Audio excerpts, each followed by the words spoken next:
I'm now going to introduce you to Clodagh Scott, our ResLife manager from the Coleraine campus. Clodagh, we focus a lot on students' wellbeing in ResLife. Tell me a little bit about that. Yes, Glenda, the students' wellbeing is our priority, and that was the reason why 2 years ago we decided to introduce the ResLife coordinators role. So we have 6 of those across the 3 residential campuses. So there's always somebody on site when the students are, perfect. The ResLife coordinators organise a range of events which really focus on life skills, for want of a better word. So the students really have the opportunity to learn to cook, to look after themselves, and really by the time it comes to April, May, there's a real change in the students. They're so confident. Yeah, we see that development, don't we, of how they change as nervous first year students walking through the door. Yeah, so much more confident. They've embraced their studies and they've met so many people that they're actually buzzing. So Clodagh, let's talk about how residents apply for accommodation. It's a very straightforward process, Glenda. There's an online application, and already we have emailed all the students that put Ulster as their CF and CI on the UCAS system and invited them to apply for accommodation. And they use their B number, so it's something maybe that our residents haven't heard before. We talk about a B number or a B number lots in university. Yeah. The B number, they've been given their B number, and that's their student registration number, which takes them through their academic career. Okay. And we offer a guarantee to all first year students. All first year students that apply before the 7th of July are offered an accommodation guarantee, as long as Ulster is their CF choice on UCAS, which is their first choice on UCAS. That's a really, really important thing to remember. Applications are dealt with in date order, so as long as you apply by the 7th of July, you're more than likely to get your first choice. Great. And it's a no hassle, no obligation. They just put a booking fee on the application? Absolutely. If the students then subsequently don't want to take our accommodations, that's fine. The £100 booking fee will be refunded. Yeah. But if they accept the offer, the £100 booking fee is non-refundable. Yeah. But I have to emphasise it's without obligation. At this stage, we encourage them to apply for accommodation. And for returning students, we've already started allocation, but for our first years, we guarantee that space. So as long as they meet that deadline, what happens if they, like me, sometimes I'm a little bit slow and a little bit late. If they miss that deadline, what happens then?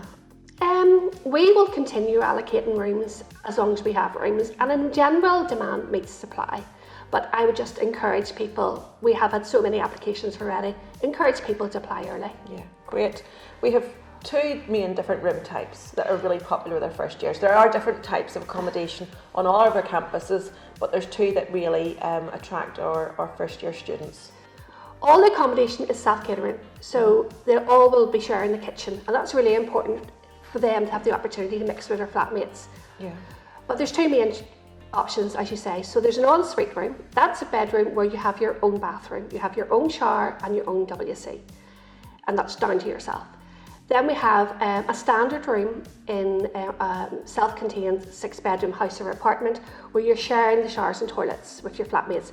And there's usually 5 or 6 people in the apartment, but there's usually 2 showers and 2 toilets. So they should not get too congested. Yeah. And most importantly, those apartments showers and toilets are cleaned every week by our fabulous housekeeping team. Yes, and they tend to be a little bit cheaper than the ensuite accommodation, so it suits those who are on a slightly less budget. I would encourage people to look at their room choice because they have to be conscious of their budget. We want to give the students the accommodation meets their needs and their budget. And I think Una talked about NI Student Finance, great budgeting tool. So please have a look at that and work out which option's best for you. And when they're making an application, they can choose to live with friends. Yes, absolutely, it's their choice if they want to. The majority of people coming to uni don't know too many people, and they see it as a great opportunity to meet people from all over the world. But if they want to live with their mates, they just decide on a group name and pop it in the application and we will allocate them together. Yeah, but it's an opportunity, as you say, to come and broaden your horizons, make a bigger network and make more friends. We often allocate students who are on the same course together. Why do we do it like that? Because they have something in common and their timetables are similar And that's really, really good when they first arrive. They think, oh, you're doing, oh, brilliant, and it starts the chat. So yes, we would generally do that. But there's a great notes section. So if they definitely want that, they should put it in the notes section. That's really, really a good opportunity for them to tell us what they want so we can help them with the allocations. And we know that students who live in university accommodation have better academic outcomes. And part of the reason for that is because they're living in an environment where teaching and learning is going on all the time, and living with people who are on the same course. That's got benefits too, hasn't it? Absolutely. I mean, we are ResLife. We are part of the university. We have connections with every other department in the university, including the academics. So if somebody is having any difficulty, we're perfectly placed to provide advice. You won't get that in the private sector. Yeah, and it's really useful to have all of that support. So if I'm coming to university and my best mate happens to be a boy or a male, can I live in a mixed gender accommodation?